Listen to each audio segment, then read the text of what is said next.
ঘরের এক কোণে অবহেলায় ফেলে রেখে দেওয়া একটা জিনিস দিয়ে যে এত মজার একটা লাড্ডু তৈরি করে ফেলেছি আজকে, সেটা যদি আপনি বাসায় না বানান অবশ্যই কিন্তু বিশ্বাস হবে না। হ্যালো ভিউয়ার্স, আসসালামু আলাইকুম, ওয়েলকাম জানাচ্ছি আমার নতুন আরও একটি ভিডিওতে। প্রথমে রেসিপিটা আমি আপনাদের সঙ্গে শেয়ার করতে চাইনি, তবে পরবর্তীতে মনে হলো এই রেসিপিটা যদি আমি আপনাদের সঙ্গে শেয়ার না করি তাহলে তো আপনারা বড় একটা জিনিস মিস করে ফেলবেন। তো চলুন শুরু করা যাক আজকের রেসিপিটা। বা দেখে নিন আপনারা, আমি এই যে বড়ার মতো যে করেছি আর ছোট ছোট টুকরা করে ব্লেন্ডারে জারে নিচ্ছি, এটা অ্যাকচুয়ালি বেসন। রমজান চলে গেলে বেসনের কোনো কদর থাকে না, এই জন্যই ফেলনা জিনিস বলেছি।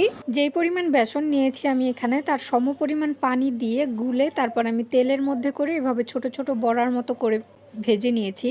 এগুলো ঠান্ডা হয়ে গেলে তারপর আমি যে ছোট করে ব্লেন্ডারের জাগে করে পালস অপশন দিয়ে আমি এভাবে করে গুঁড়ো গুঁড়ো করে নিয়েছি। একেবারেই গুঁড়ো করা যাবে না, কিছুটা দানা দানা ভাব থাকতে হবে। এবার এগুলোকে লাড্ডুর শেপ দিব, এজন্য এখানে আমি চিনি নিয়ে নিয়েছি। আমি যেহেতু 3 কাপ বেসন দিয়েছিলাম এজন্য 3 কাপ চিনি দিয়ে নিচ্ছি। এই পরিমাপটা মাথায় রাখলেই তাহলে আর কখনো ভুল হবে না। যেই পরিমাণ আপনি বেসন নেবেন তার ঠিক একই পরিমাণ পানি এবং একই পরিমাণ চিনি নিতে হবে। চিনি শিরাটা দেওয়ার জন্য ওই সমপরিমাণ পানি আবার আমি দিয়ে দিচ্ছি, মানে 3 কাপ চিনির সাথে 3 কাপ পানি দিয়ে আমি শিরাটা করব। আর সামান্য কিছুটা ফুড কালার দিয়ে নিয়েছি, অরেঞ্জ ফুড কালারটা এখানে দিয়েছি। আর 4টার মতো দিয়েছি এলাচ।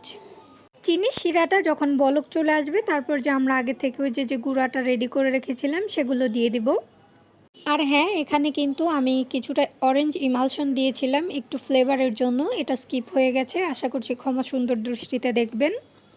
চুলায় লো ফ্লেমে রেখে তারপর এটাকে সেদ্ধ করে নেব। সেদ্ধ করা লাগবে না, মানে রসটা টেনে আসা পর্যন্ত আমরা অপেক্ষা করব। অবশ্যই লো ফ্লেমে রেখে তারপর এটাকে এভাবে করে শুকিয়ে নেবেন। হাই ফ্লেমে দিয়ে শুকাতে যাবেন না, তাহলে কিন্তু ওই যে দানা দানা যে ভাবটা আছে সেটার মাঝখানে কিন্তু শক্ত থেকে যাবে। আর এটার মধ্যে যদি রসটা খুব ভালোভাবে না ঢোকে তাহলে কিন্তু এটা খেতেও মজা লাগবে না। এই অবধি যদি ভিডিওটা দেখে থাকেন অবশ্যই একটা লাইক দিয়ে কমেন্ট করে তারপরে কিন্তু পাশে থাকতে পারেন। আর এমন সুন্দর সুন্দর ভিডিও দেখার জন্য অবশ্যই আমার পরিবারের একজন সদস্য হয়ে যান। আমি আমার সংসারের দৈনন্দিন রান্নাবান্না তার ফাঁকে ফাঁকে মাঝে মাঝে স্পেশাল কিছু রেসিপিও দিয়ে থাকি আপনাদের জন্য। আর এই রেসিপিগুলো আর সুন্দর সুন্দর ভিডিওগুলো মিস করতে না চাইলে অবশ্যই পাশে থাকবেন।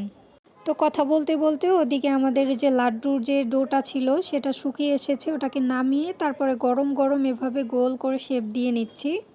অবশ্যই এটা গরম থাকতে থাকতেই করতে হবে, নয়তো বা কিন্তু ঠান্ডা হলে আর লাড্ডুটা পাকবে না। আর এই তো আমাদের অল্প খরচে অল্প দামে নামি দামি মজার একটা লাড্ডু হয়ে গেছে বাসায়।